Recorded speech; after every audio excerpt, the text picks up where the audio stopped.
Salut les amis, la Coupe du Monde ouvre ses portes ce dimanche 20 avec au Qatar-Équateur. Ce match est tellement important que j'ai décidé de l'analyser 2 jours avant pour que vous ayez mon point de vue. Je vous invite à rejoindre mon groupe Telegram où nous allons jouer pas mal de paris live durant ce mondial. Ici, je vous invite à me laisser des likes si vous avez vraiment aimé cette vidéo parce que c'est une vidéo dans laquelle je vais vraiment détailler tout ce qui peut se passer. Avant d'aller sur l'état des formes, avant d'aller voir les confrontations et tout ça, je vais vous faire quelques commentaires rapidement qui sont utiles. D'abord, le Qatar joue à domicile et voudront lancer au mieux leur tournoi contre une équipe d'Équateur qui joue hors de son sol. Du coup, au niveau de la motivation, nous on va donner un léger avantage au Qatar au niveau de la motivation compte tenu de la présence de son public. Et le Qatar a été désigné en 2010 comme pays hôte pour organiser la Coupe du Monde en 2022. Donc ils ont eu suffisamment de temps, c'est-à-dire plus de 12 ans, pour préparer leur première Coupe du Monde. Et ce que vous devez savoir, c'est qu'ils ont bien préparé cette Coupe du Monde avec plusieurs progrès. D'abord, en 2019, devant le Japon en finale, ils ont pu remporter la Coupe d'Asie. Voilà, en vainquant simplement le Japon qui est une très grosse équipe à la finale. La même année, ils ont été invités en Amérique du Sud, oui. La même année, en 2019, ils ont été également invités en Amérique du Sud pour participer à la Copa. Mais ils n'ont pas suffisamment brillé lors de cette Copa parce que quand même, c'était nouveau pour eux. C'était très, très nouveau pour eux. Et l'année dernière, en 2021, ils ont été également invités pour participer à la Gold Cup. Et ils avaient terminé en demi-finale. Voilà, ils ont été éliminés en demi-finale avec une très belle performance quand même. Donc, vous pouvez comprendre par là que le Qatar vraiment, pendant ces 12 ans, a bien préparé cette Coupe du Monde avec 18 matchs. Voilà, 18 rencontres. Tout ça en prélude de la Coupe du Monde. Donc ils ont eu beaucoup à se préparer et ils ont formé une équipe vraiment dynamique. Quant à l'Équateur de son côté, c'est un pays qui est vraiment habitué à cette Coupe du Monde. Et elle a déjà participé en 2002, en 2006 et en 2014 si je ne m'abuse. Donc elle a même dépassé une fois les huitièmes de finale. Je pense bien que c'était en 2006, oui.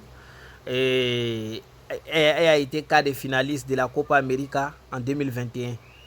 Voilà, cependant, il faut savoir que quand même, au niveau de la motivation, le Qatar va rester un peu motivé par rapport à l'Équateur. On va aller maintenant analyser le match. C'est un seul match, hein. Excusez-moi si je prends assez de temps pour parler. C'est utile pour moi. Voilà, et pour certains. Donc, on va regarder les 5 derniers matchs du Qatar. Vous allez tout de suite voir que le Qatar a fait un match nul face au Chili. Le match s'est soldé 2-2. Et hormis cela, ils ont gagné tous les 4 derniers matchs.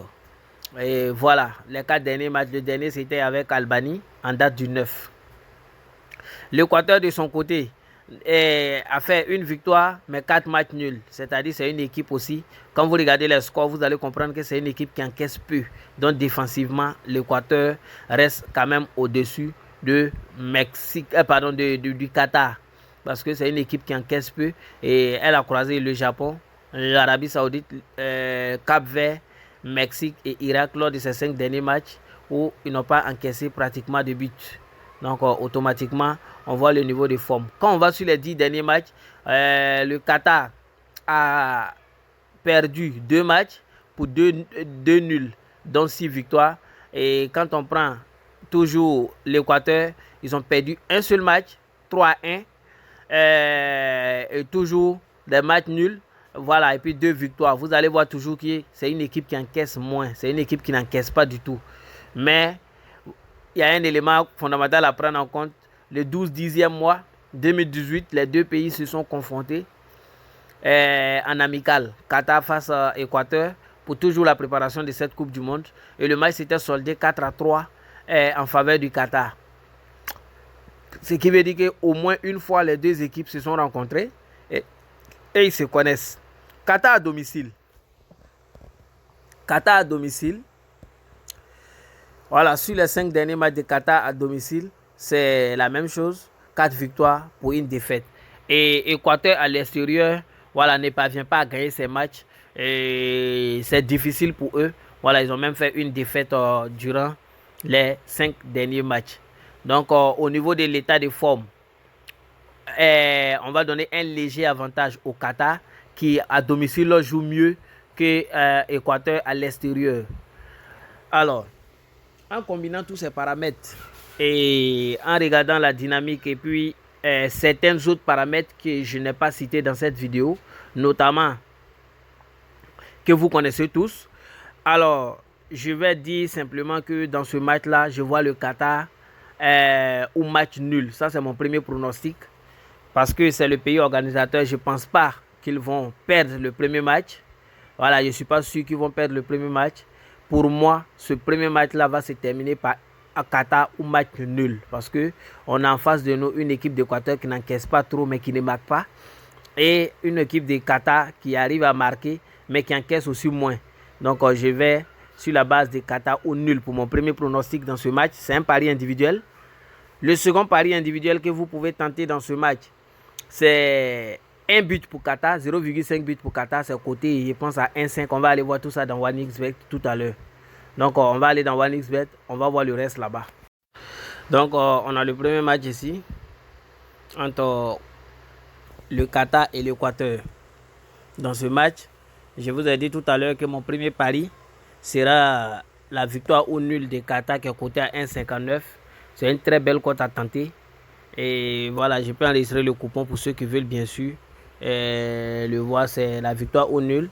Et le coupon c'est bien 4VNUV. 4VNUV. Maintenant, le second coupon de cette vidéo, c'est toujours sur le même match. Au lieu de cette fois-ci donner la victoire au nul, je vais simplement aller sur total. Individuel 1, je vois Équateur marquer, le Qatar marquer au moins un but dans ce match. Même si ça va être sur pénalty, je pense qu'ils vont trouver le chemin des filets. Là, c'est mon second pronostic. Je vais enregistrer également le coupon. Désolé, le réseau il est un peu lent. Là, ça vient pas de moi, le réseau il est un peu lent. Pas grave, voilà, ok. Donc, j'enregistre le coupon. C'est 4C PUV. 4C 4C PUV. Donc, ça, c'est le second. Et on va voir ensemble. Mon dernier pronostic dans ce match ne sera pas sur le match, mais mon dernier pronostic va porter sur des statistiques dans le groupe. C'est un pari combiné, individuel également que je vais vous donner dans le groupe A. En même temps, ayant vu déjà la performance des deux équipes, c'est-à-dire Qatar-Équateur. Ici, ce que je vais vous donner comme pronostic, c'est simplement ça. Le nombre total de buts pour l'Équateur. Voilà, le but à concéder par le Qatar et puis but à marquer par le Qatar également. L'Équateur n'encaisse pas trop, mais je vais aller sur la base du Qatar.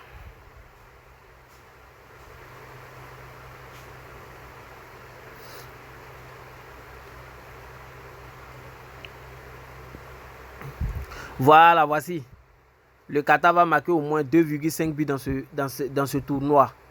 Voilà, le Qatar va marquer au moins 2,5 buts dans ce tournoi. C'est une cote 1,87. Une cote, très belle cote que je vais enregistrer pour vous également. Voilà, dans le Qatar, le premier, deuxième et troisième match combiné, le Qatar va marquer au moins 2,5 buts, c'est-à-dire au moins 3 buts dans ce tournoi. C'est DSPUV. Donc, je vais m'arrêter là. Je sens que la vidéo est déjà très longue. Je vous invite encore une fois à me laisser des likes si vous avez aimé cette vidéo. Vraiment, merci et bonne journée à tout le monde.